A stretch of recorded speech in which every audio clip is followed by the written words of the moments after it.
Today, my interests collide as I mush together Warhammer and Formula 1 to celebrate how awesome Danny Rick is. Danny, I know you're watching. Today, I'm gonna make you an Ork buggy.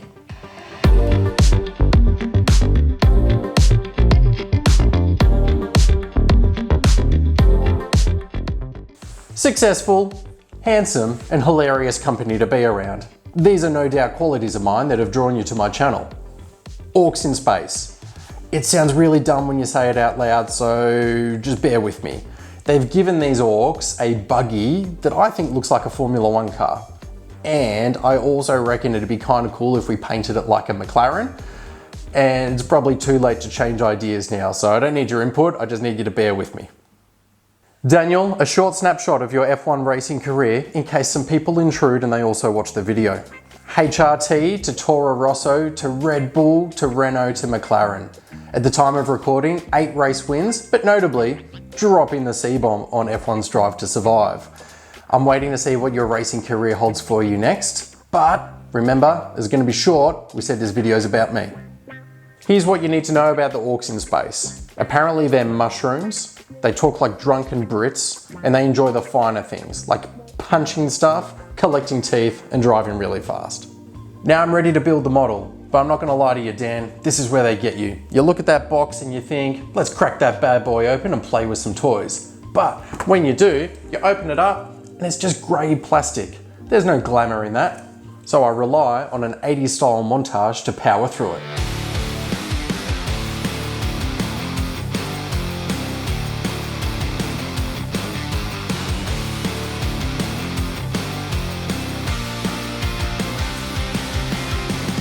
Come on, do it!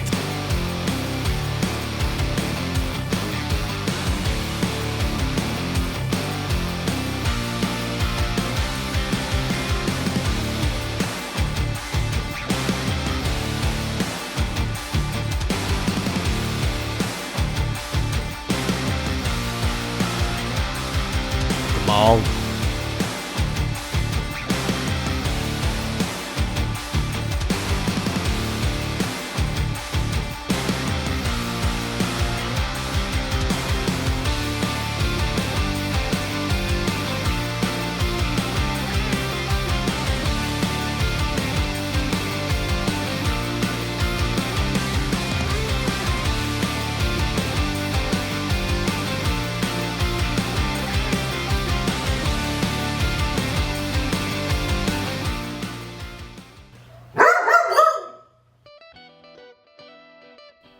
I've kept some of the parts of the model separate to make painting easier.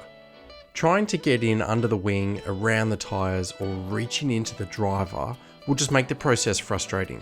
Aim to keep any tricky parts free and you will save yourself some time and sanity. I make a mistake here, but I want to show you it anyway. I'm starting with a black prime because this is one of my generic go-to colours because I love dark shadows. But as I'll soon discover, it's a poor selection because the orange that I then spray just won't have coverage. I played around with the idea and it just didn't work. I've kept the footage in here anyway because I don't want to hide the mistakes and instead use it as an opportunity to talk about where I went wrong and what I've learned from it. My theory was to lay down the white ink in the brighter areas and then come over the top with the orange. This just didn't come out how I'd planned. So I took a break, I reset, and then I formulated plan B. I re-primed the model with Xantru dust, being a much lighter colour, and this worked. The orange came out how I wanted, and now I was in business. For info, the orange I'm using is Troll Slayer Orange from GW. Be patient with colours like orange, yellow, and pink, as you may need multiple thin layers before you start getting the results that you intended. Now that the orange is down, I'm airbrushing my second colour. I want to achieve a fat orange strip down the centre of the chassis, and in order to have nice straight lines, I'm using masking tape. If I tried this with freehand only, I would probably get the shakes up and make a mess of it. My second colour for the body is powder blue. This is a mix of Temple Guard blue and an off-white from Vallejo.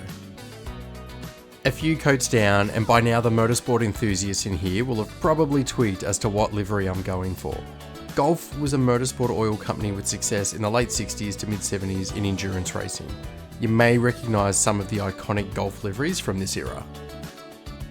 They've recently sponsored the McLaren F1 team, who used a one-off special livery in Monaco as a tribute to the iconic colour scheme. There we go, that's the base colours done, and I'm happy with how they've come out. All of the metal components of the car are receiving a coat of gunmetal from Vallejo. This paint is thinner than Leadbelcher, so I find it easier for a model like this to get into all of the crevices. I don't want to bump the brush onto the blue and orange areas, so I'm taking my time. This can be quite tedious, so I allow myself the opportunity to switch off a little as I listen to podcasts or watch YouTube. Black is the third colour in the McLaren livery, so I'm selecting a couple of points on the front and rear wing to include it.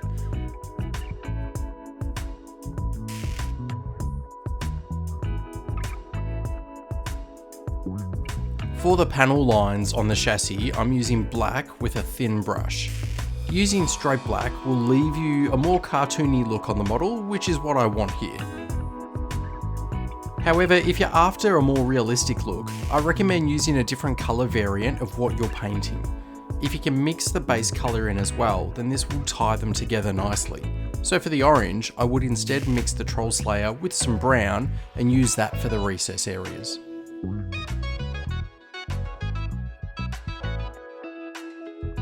I'm using Nuln Oil Shade over the metallic area. Often I prefer Agrax Earthshade as a brown wash to make the metals look older and not cared for. However, I think the black wash will look nicer for what I'm trying to achieve. The wash will naturally fall into the recess areas, but keep an eye out for spots that are pooling too much, and if they are, you can draw it back up with a dry brush. I can't lose sight of the fact that it's still an Ork buggy, and they would zoom around in this thing causing havoc, so I need to add some signs of that. It's their pride and joy, but they certainly won't turn down the opportunity of squishing an old lady crossing the road. On areas of the paint job where I think impacts will be made, I'm creating some paint chipping. Pluck foam is perfect for this. I cut a piece off and dip it into Rhinox Hide Brown. Gently dabbing the sponge against the paintwork will create a chipping effect.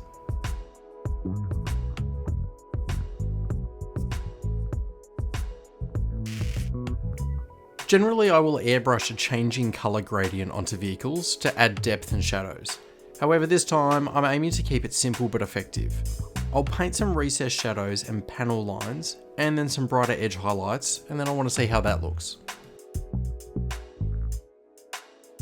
For the orange, I'm using a 50-50 mix of Troll Slayer orange and Uriel yellow, and then with a thin brush, I move the model around in comfortable position and catch the edges of the panels to paint the highlight.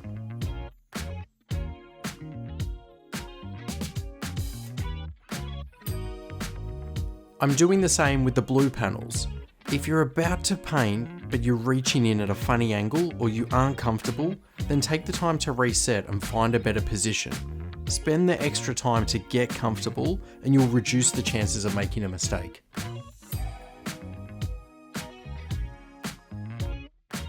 If I'm tired or pinging on coffee, then this is a painting step that I will put off until the next session, and I'll find something more forgiving that I can work on.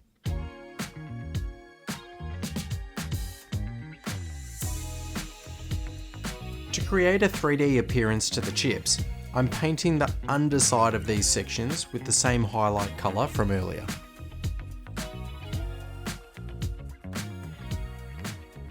Now you can always take your weathering to the next level of griminess, which is probably not a word, but if you thin down some Agrax Earthshade and some select points of your chipping, create some streaky marks coming down the model. Once that's dry, you can thin down some orange paint as well and have a bit of rust mark streaking down with it. To highlight the black, I'm using some greys. Depending on your paint scheme, you could mix a little blue or purple into your black and the highlights to give it a different feel. I often include blue because my art teacher made me do it in high school, and I'm scared that if I stop now, she'll be watching me, judging me.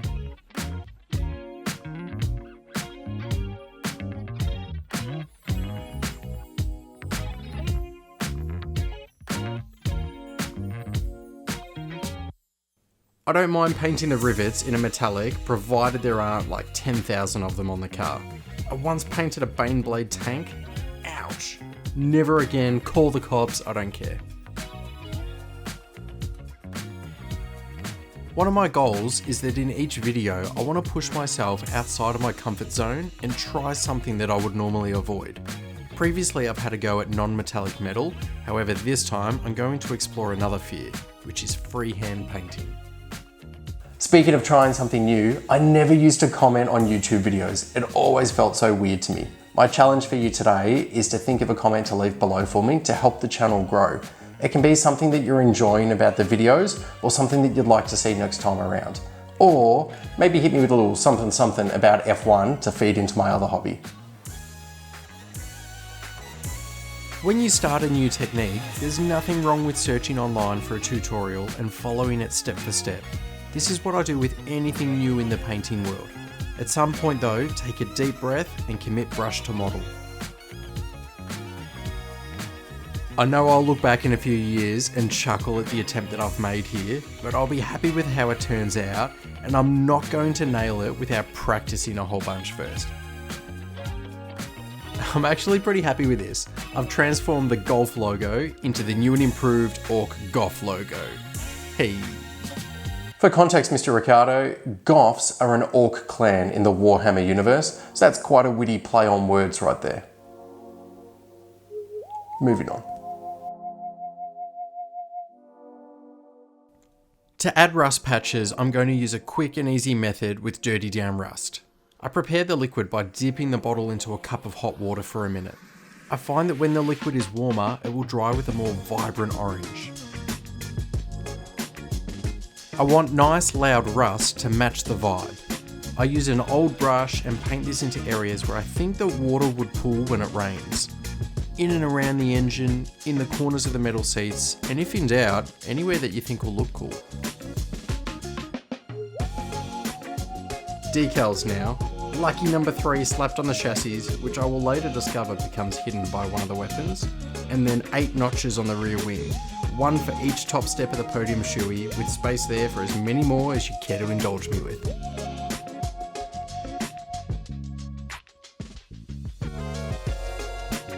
The fearless driver that I've codenamed Daniel Ricciard-Ork.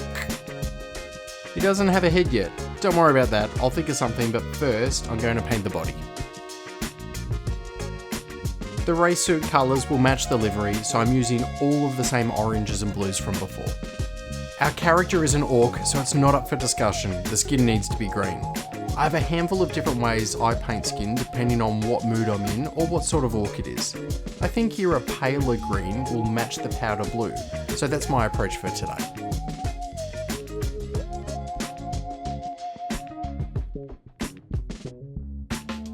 Base coats are complete now, so I'm adding some depth with shadows. You could use a wash to create shadows, however I'm going to show a little extra love this time around, and I'm mixing some darker colours and then painting the shadows in.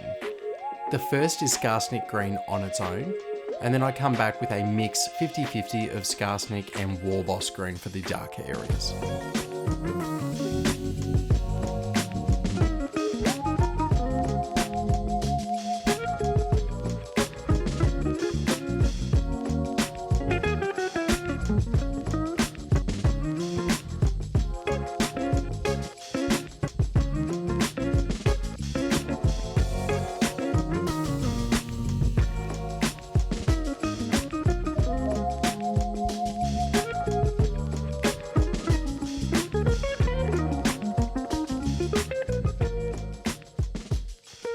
There's a couple of random accessories on the suit and across the model, like the steering wheel or the gear shift. So these will get the easy treatment of lead belcher, a null oil wash, and then a simple highlight.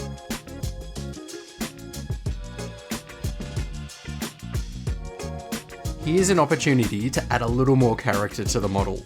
I'm going to replace the orc head with a Lego helmet so that I can paint up the smallest version of Daniel's lid that you've ever seen.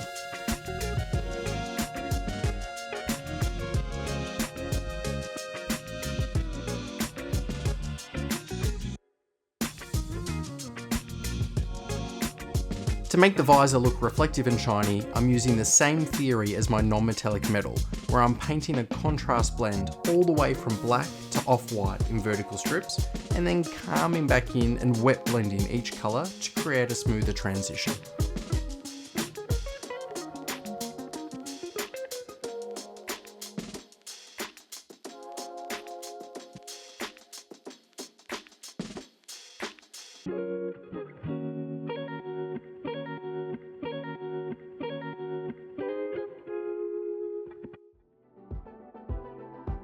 I'm selecting the 2019 helmet design. Yes, I know, Danny Rick was at Renault at the time, but this design fits the cartoony feel of this model and has a great message behind it. If the fact that the incorrect helmet year has broken the otherwise seamless immersion of an Ork driving a Formula 1 race car into battle, then I apologise.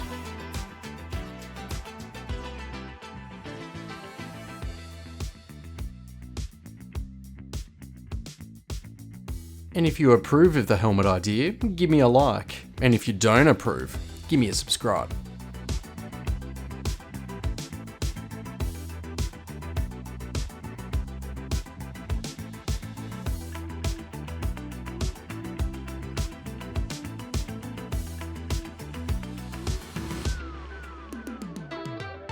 Bright pink, green and blue has that delicious 90s retro flair. A final attempt at freehand as I write the message "Stop being them" on the side. I had considered a more orky message such as "Stomp on them" or "Your puny god emperor is nothing more than a corpse on a throne and real power lays in collecting the teeth from those that stand in your path." But I decided the original message was nice and could use the notoriety of the 26 views that this video will get. Some thinned down gloss varnish to give the visor and helmet some shine. Yeah, I think the helmet looks cool, and I also like the idea that the Orks had safety in mind. The model will be on a large oval base, and the obvious choice here feels like it should be driving on a racetrack. This works because the dark coloured base will help bring out the bright colours of the livery even more. An Ork racetrack would be bumpy and cracked, so I'm using cork sheets. The texture will look like tarmac, and I can cut and crumble it to look even more broken. Starting by tracing the oval shape. I've run out of cork, or I just didn't lay these out properly to fit both in, but that's fine. I want the top layer to be more busted up so that it shows the layer beneath in some areas. When I'm working with cork, I recommend using super glue instead of PVA as I find it sticks better. I glue the first layer down and either using scissors or just my little rat claws, I work my way round and break the edges. The cork will crumble and look like damaged asphalt. If the model was a Custodes jet bike or something equally as regal, then I would want a smoother base design, but this fits the Orks. The second layer goes on top, and that large chunk missing I'm going to put at the front left of the car. Having the broken road with some weeds growing through should look pretty cool.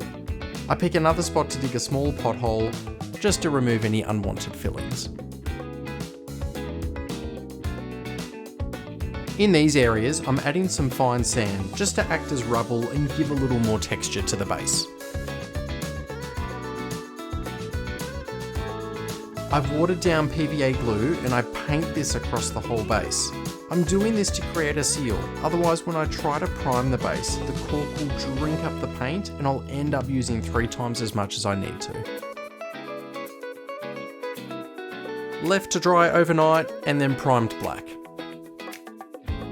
I'm using a dry brushing technique on the cork edges to create some highlights. My advice here is to use brushes like this that rather than a sharp point tip are a fat brush. People have success using makeup brushes, but otherwise a handful of different companies make specific dry brushes.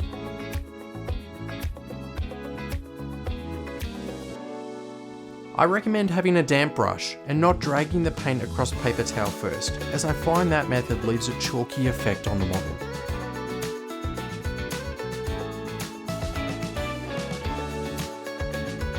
I'm using a couple of greys to highlight the edges and working my way around. Each time I change to a lighter colour, I'm catching less and less of the edges, so there's a noticeable transition.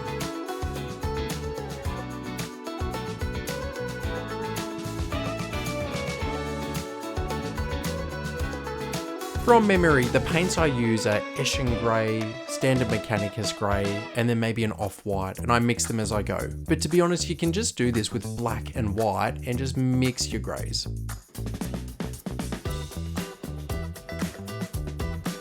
I want some road markings to jazz up the base. All you will need for this is some masking tape, scissors, foam, and your paint. Masking tape again to get the lines nice and straight.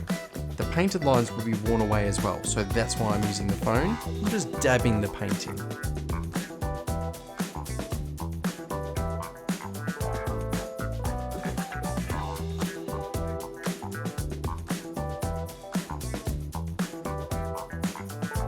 Dried grass tufts help sell the look that this area is overgrown and add some easy character. I have some old GW1s and also some darker Green Stuff World burnt grass. I'm placing these around the cracks and potholes where weeds will grow. Paint the ring of the base black and it's looking good.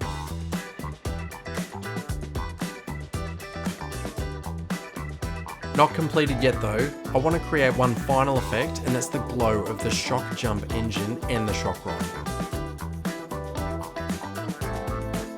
I want to visually explain how wild and unstable the energy is that powers this machine, so I think a bright coloured glow will sell it.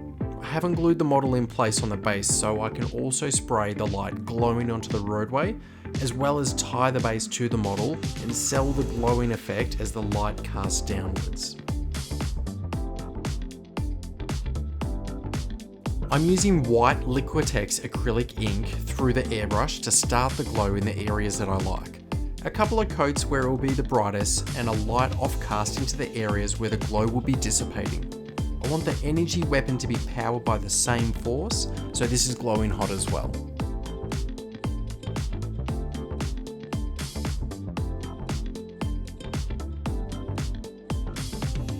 Once I'm happy, I select my ink colour. I've picked magenta because I know from previously it ends up coming out pink. And I think the pink will match the helmet and also complement the other colours on the model like the orange, blue and black. This ink is transparent, so the bright white areas still shine through, and this is simply tinting that glow.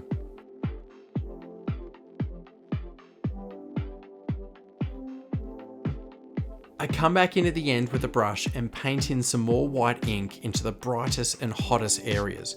This works great in plasma coils in Space Marines or headlights on vehicles.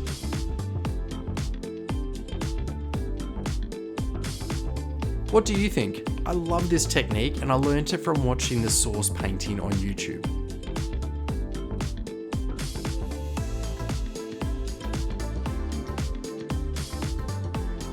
This was fun, no regrets. I wasn't trying to be too fancy, I wanted to use straightforward techniques with a goal of being neat and tidy for it to look cool and at a standard I will be happy with to use in games.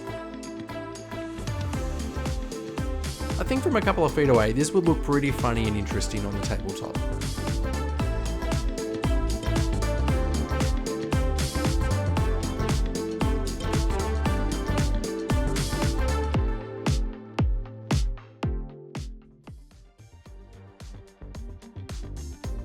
Daniel, thank you for bearing with me on what I can only imagine was an enthralling expose into building a small little Formula 1 car with an Ork driving it. I said at the start of the video, the buggy's for you, so however you want to work it. I can post this bad boy out to you, or the next time you're in Melbourne, I'll shout you a beer and you can come pick it up. Just shoot me a DM, but you're gonna have to be subscribed.